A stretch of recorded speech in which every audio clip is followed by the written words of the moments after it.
ವೃಷಭ ರಾಶಿಯವರ ಭವಿಷ್ಯ.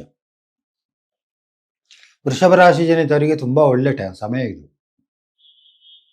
ಒಳ್ಳೆ ಸಮಯ ಅಂತ ಹೇಳಿದ್ರೆ ಒಳ್ಳೆ ಸಮಯ, ಎಲ್ಲ ರೀತಿಯಲ್ಲಿಯೂ ಕೂಡ ಲಾಭ ಬರುವಂಥದ್ದು. ಆದರೆ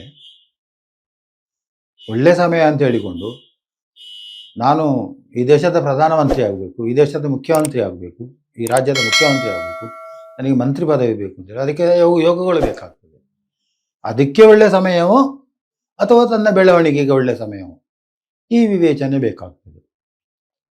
ಏಕಾದಶದಲ್ಲಿ ಶನಿ ಅತ್ಯುತ್ತಮ ಸಮಯ. ಎಲ್ಲ ರೀತಿಯಲ್ಲಿಯೂ ಕೂಡ ಅವನಿಗೆ ಫಲ ಬರುವಂತಹ, ಫಲಕ್ಕೆ ತಾನು ಮಾಡಿದ್ದಕ್ಕೆ ಒಳ್ಳೆಯ ಫಲ ಸಿಗುವಂತಹ ಕಾಲ.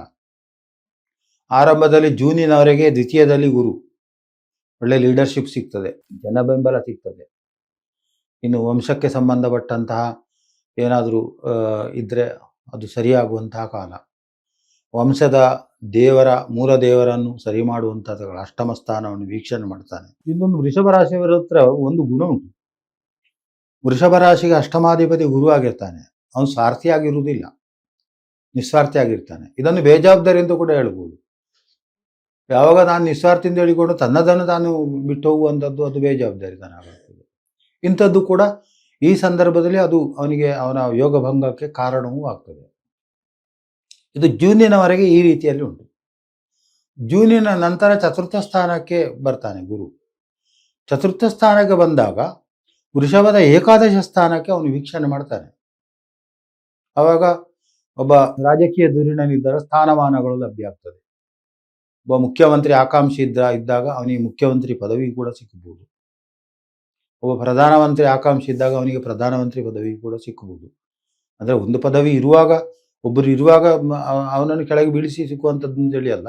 ಅಂದರೆ ಅಂತಹ ಅವಕಾಶಗಳೆಲ್ಲ ಇದೆ. ಮತ್ತೊಂದು ಕಡೆಯಿಂದ ದುರಿತ ಸ್ಥಾನದಲ್ಲಿ ಗುರು ಕೂತ್ಕೊಳ್ತಾನೆ ಕರ್ಕಾಟಕದಲ್ಲಿ. ಅಂದರೆ ತುಂಬ ಸಮಸ್ಯೆಗಳನ್ನೆಲ್ಲ ಅನುಭವಿಸಬೇಕಾಗ್ತದೆ.